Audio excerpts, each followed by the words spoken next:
Hi everyone, I'm going to show you what we need for our Junior Library Guild spreadsheet.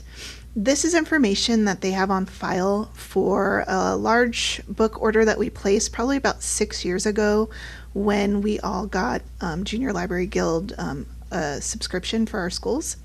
So the first tab you're going to see on the spreadsheet is just general processing specifications.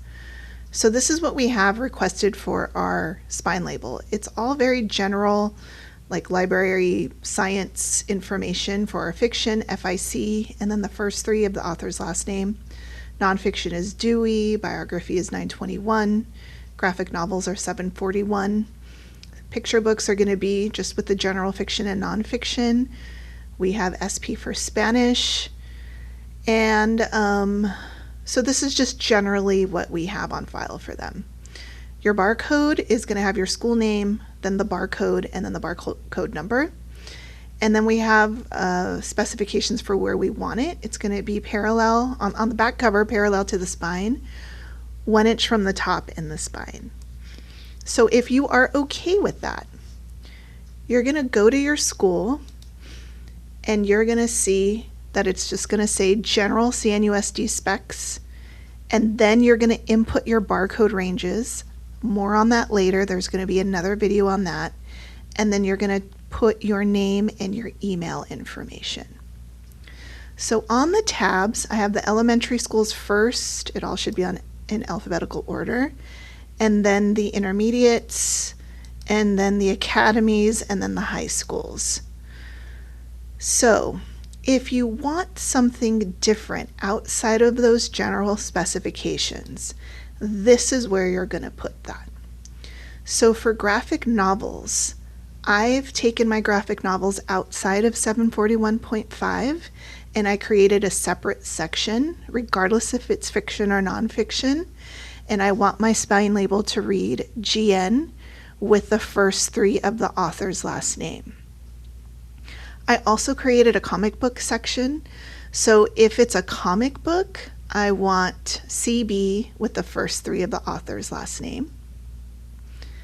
And if it's a biography, I want it outside of 921, and I just want the subject specific nonfiction Dewey classification with the first three of the author's last name.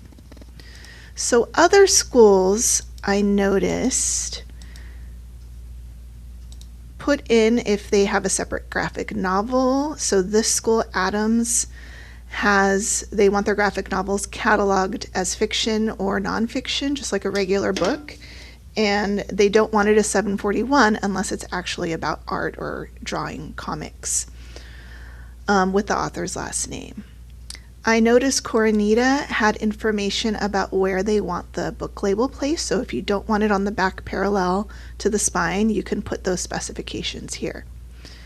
If you are fine with just the general specifications, you're just going to leave it blank, or not leave it blank, sorry, leave it like this.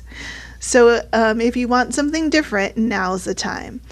Keep in mind that what they have on file for our schools is very old. You might have not been the person to write those specifications. So if you want something different, please indicate that on your tab. The next very important thing that we need to provide for them is our barcode ranges. So we're going to write the barcode ranges here. I already figured out my barcode ranges. You do that in Destiny. If you don't know how to do that, there's another video tutorial that you can watch, and you can always call, or if we need to have a Zoom meeting about it and walk people through it, we can do that. It's very important to get our barcode ranges correct because we don't want to give them barcode ranges that were already provided some time ago. We don't want any duplicate numbers. So I'm going to give them this range for my barcodes. And then I'm going to write my name and my email. They're going to email, I believe, the MARC records to us for each shipment, but it's also available on their website So if you haven't created a Junior Library Guild account, you're going to need to do that so you can access those MARC records with each shipment. I will create another video on how to get those MARC records and upload them into Destiny if you don't know how to do that. I think that is it. Oh, another thing, they no longer do like accelerated reader or Lexile information on their spine labels. They have accelerated reader information only if the publisher provides it in the MARC records. So if you would like to add that information, you can create your own label and put that information on your books.